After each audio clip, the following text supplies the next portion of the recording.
Hello guys, मैं आप सभी का स्वागत करती हूँ अपने चैनल में। और मेरा नाम है सिमरन।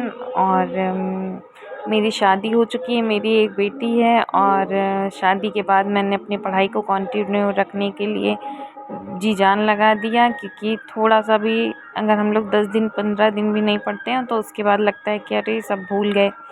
तो गाइस, बस मैं यही चाहती हूँ कि कम से कम मैं 2 घंटे 3 घंटे पढ़ती रहूँ, ताकि जब एग्ज़ाम की डेट करीब आए तो मुझे कोई दिक्कत ना हो। और मैंने यूपी टेट क्वालिफ़ाई किया, सीटेट क्वालिफ़ाई। सबसे पहले आज मैंने हिंदी पढ़ी। हिंदी में अनेकार्थी शब्द पढ़े, और अनेकार्थी शब्द मैंने आज लगभग 200 शब्द पढ़ लिए होंगे। और जो भी मुझे इम्पॉर्टेंट लग रहे थे उसको मैंने अंडरलाइन कर लिया है। तो फ्रेंड्स, हम लोग हिंदी सारे लगभग मैंने 2 घंटे की पढ़ाई कंप्लीट कर ली है। अब मैंने दूसरा सब्जेक्ट रीजनिंग पढ़ना स्टार्ट किया है, क्योंकि रीजनिंग में 5 ही क्वेश्चन स्टेट में पूछे जाते हैं, पर थोड़ा बहुत तो ध्यान देना पड़ता है क्योंकि एक एक नंबर इम्पॉर्टेंट होता है। तो ज़्यादा नहीं, मैं 1 से 2 15 मिनट 20 मिनट 45 मिनट जैसे मेरे पास टाइम होता है मैं रीजनिंग को भी देती हूँ। और आज मैंने रीजनिंग में कैलेंडर पढ़ा है। सो कैलेंडर पढ़ के अच्छा लगा। कैलेंडर के क्वेश्चन मैंने आज 20-25 क्वेश्चन किए होंगे कैलेंडर के। और गाइस, यही कहते हैं कि किसी भी चीज़ को टालना नहीं चाहिए, कल के ऊपर नहीं छोड़ना चाहिए। नहीं, कल से होगा, कल से करूँगी, ये करूँगी, वो करूँगी, क्योंकि ऐसा सोचते हम लोग रहते हैं और हो नहीं पाता है। तो सबसे पहले तो अपने आप से लड़ाई होनी चाहिए कि जितना आज मैंने सोचा है वो तो मैं करके रहूँगी, चाहे 1 घंटा सोचा हो, 2 घंटे 3 घंटे।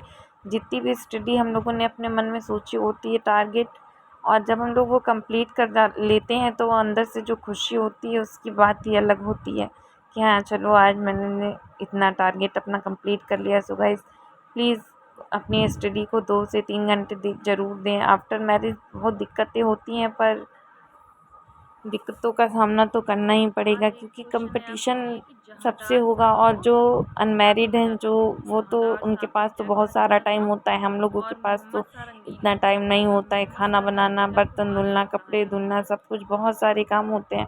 पर उन सब कामों के बीच में हमें जो भी 2-3 घंटे 4 घंटे मिलते हैं, अगर वो हम अपनी स्टडी को देंगे तो कंटिन्यूअस, तो ऐसा है कि भूलेंगे कुछ नहीं, धीरे धीरे धीरे धीरे आगे बढ़ते चलेंगे। तो गाइज़, आप भी पढ़ते रहिए और सपोर्ट करें।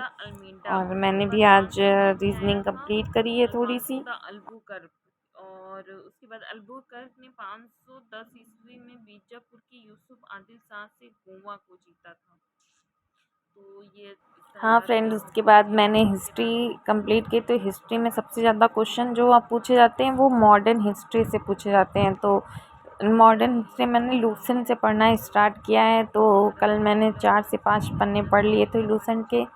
आज मैंने वायसरायों के बारे में पढ़ा है। हम तो आखिरी अभी तो क्वेश्चन लूसेंट मैंने डिस्कस पढ़नी 70 शुरू की है, क्योंकि मैंने हिस्ट्री बहुत पहले पढ़ी थी, मॉडर्न हिस्ट्री। पर अब धीरे धीरे लगता है जैसे सब भूल गई हूँ। तो रिवीज़न करना बहुत इम्पोर्टेंट है। तो अब मैं लूसेंट से हिस्ट्री पढ़ रही हूँ, और हिस्ट्री में मैंने आज 2 से 3 पन्ने कंप्लीट किए हैं। तो मैं सोच रही हूँ कि 10 से 15 दिन में हिस्ट्री कंप्लीट कर लूँ, उसके बाद फिर से रिवीज़न करूँगी तो थोड़ा सा स्ट्रॉन्ग हो जाएगी। गाइस, अब शाम के 5 बज रहे हैं और यहाँ बहुत तेज़ बारिश हो रही है। बारिश में पढ़ने का मज़ा ही अलग है।